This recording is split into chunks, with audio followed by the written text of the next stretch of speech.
2024 അയർലൻഡിൽ ഒരു study ഡെസ്റ്റിനേഷനായിട്ട് plan ചെയ്യുന്ന സ്റ്റുഡൻസ് ഒരുപാടുണ്ടാവും. അവരോട് പറയാൻ കുറച്ച് കാര്യങ്ങളുണ്ട് നമുക്ക്. അപ്പോൾ നമ്മുടെ മുമ്പിൽ അവൈലബിൾ ആയിട്ടുള്ള ഇൻടേക്സ് എന്ന് പറഞ്ഞാൽ സെപ്റ്റംബർ 2024 ആണ്.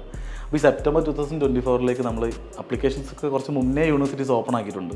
അപ്പോൾ അത്രയും അപ്ലിക്കേഷൻസ് കയറി ഓഫർ ലെറ്റർ പേയ്മെൻറ്റ്സ് ഒക്കെ ആയി വരുന്നുണ്ട്. അപ്പം സെപ്റ്റംബറിലേക്ക് പ്ലാൻ ചെയ്യുന്ന സ്റ്റുഡൻസ് ഒരുപാട് സമയമുണ്ട് എന്ന് വിചാരിച്ചിട്ട് ഇരുന്ന് കഴിഞ്ഞാൽ അങ്ങനെ ആകുമ്പോൾ അയർലൻഡിലേക്ക് application deadline almost universities പെട്ടെന്ന് തന്നെ വരാനുള്ള ചാൻസ് ഉണ്ട്.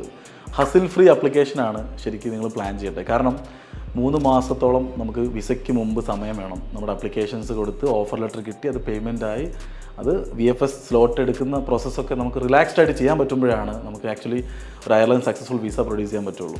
അപ്പോൾ നമുക്ക് ലാസ്റ്റ് ഇൻടേക്സിൽ വന്നിട്ടുള്ള വിസാസിൽ 95% അപ്രൂവ്ഡ് ആണ്. അപ്പം അങ്ങനത്തെ വിസ റിജക്ഷൻ ഇഷ്യൂസ് ഒന്നും ഇല്ല. കാരണം we have A dedicated team for that. അത് മാത്രമല്ല അയർലൻഡിൽ ഒരു പ്രത്യേകതയുണ്ട്. നമുക്ക് ക്രിട്ടിക്കൽ സ്കിൽസിലുള്ള ഒക്കുപ്പേഷൻ ലിസ്റ്റിലുള്ള ഒരുപാട് കോഴ്സുകളുണ്ട്.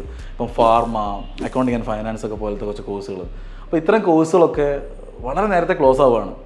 അപ്പം കുട്ടികൾക്ക് ഒരുപാട് സ്റ്റുഡൻസൊക്കെ ഒരുപാട് നമ്മൾ അപ്രോച്ച് ചെയ്യുന്നുണ്ട്. ഇപ്പോൾ ഈ ഇത്തരം കോഴ്സുകളൊക്കെ ചെയ്യാൻ വേണ്ടിയിട്ട് പ്ലാൻ ചെയ്ത് വരുന്ന ഒരുപാട് സ്റ്റുഡൻസ് ഉണ്ട്. കാരണം ജോലി സാധ്യതകൾ കൂടുതലാണ്. ക്രിട്ടിക്കൽ സ്കിൽ ഒക്കുപ്പേഷൻ ലിസ്റ്റ് എന്ന് പറഞ്ഞു കഴിഞ്ഞാൽ അയർലൻഡിൽ നമ്മൾ കോഴ്സ് 1 ഇയർ കോഴ്സ് കംപ്ലീറ്റ് ചെയ്ത് മാസ്റ്റേഴ്സ് കംപ്ലീറ്റ് ചെയ്ത് വന്നിട്ട് 2 ഇയർ നമ്മുടെ സ്റ്റേ ബാക്ക് കംപ്ലീറ്റ് ചെയ്ത് നേരെ ജോബിലേക്ക് കയറാൻ പറ്റുന്ന ഓപ്ഷനാണ്. അല്ലെങ്കിൽ നേരിട്ട് PR അപ്ലൈ ചെയ്യാൻ പറ്റും ഈ സ്റ്റേ ബാക്ക് കംപ്ലീറ്റ് ചെയ്തിട്ട്. അങ്ങനെ കൊടുക്കുന്ന ഏക യൂറോപ്പിലൊരു കൺട്രിയാണ് അയർലൻഡ്. അപ്പോൾ അതുകൊണ്ട് തന്നെ ഇത്തരം കോഴ്സുകളൊക്കെ പെട്ടെന്ന് ഫില്ലാവുകയാണ്. അപ്പം ഈ ഫില്ലാവുന്നതിന് മുമ്പ് തന്നെ നമ്മൾ ആക്ച്വലി പ്രോപ്പറായിട്ട് അപ്ലിക്കേഷൻ ചെയ്യുകയാണെങ്കിൽ ഈ ഒരു കമ്മിങ് 2 to 3-4 മന്ത്സിൻ്റെ ഉള്ളിലായിട്ട് നമുക്ക് അപ്ലിക്കേഷൻസ് ഫിനിഷ് ചെയ്യാൻ പറ്റിയാൽ പെട്ടെന്ന് ഓഫർ എടുത്ത് പെട്ടെന്ന് കാര്യങ്ങൾ ചെയ്യാൻ പറ്റും. പിന്നെ നമ്മൾ ഒരു USP എന്ന സ്കൈമാർക്കിന് ആക്ച്വലി അയർലൻഡിൽ ഒരുപാട് ഡയറക്റ്റ് യൂണിവേഴ്സിറ്റി കോൺട്രാക്റ്റ് ഉണ്ട്. അപ്പോൾ നിങ്ങൾ അയർലൻഡിൽ പോകാൻ പ്ലാൻ ചെയ്യുന്നുണ്ടെങ്കിൽ പെട്ടെന്ന് തന്നെ അപ്ലിക്കേഷൻ മൂവ് ചെയ്യുക. ഒരു എക്സ്പേർട്ട് ഗൈഡിൻ്റെ സപ്പോർട്ട് എന്തായാലും നിങ്ങൾക്ക് വേണ്ടി വരും. We can guarantee you like Skymark എഡ്യൂക്കേഷനിൽ ബെസ്റ്റ് ആൻഡ് പെർഫെക്റ്റ് കൗൺസിലേഴ്സിൻ്റെ ഒരു നിര തന്നെ ഉണ്ട് for you guys. So apply now.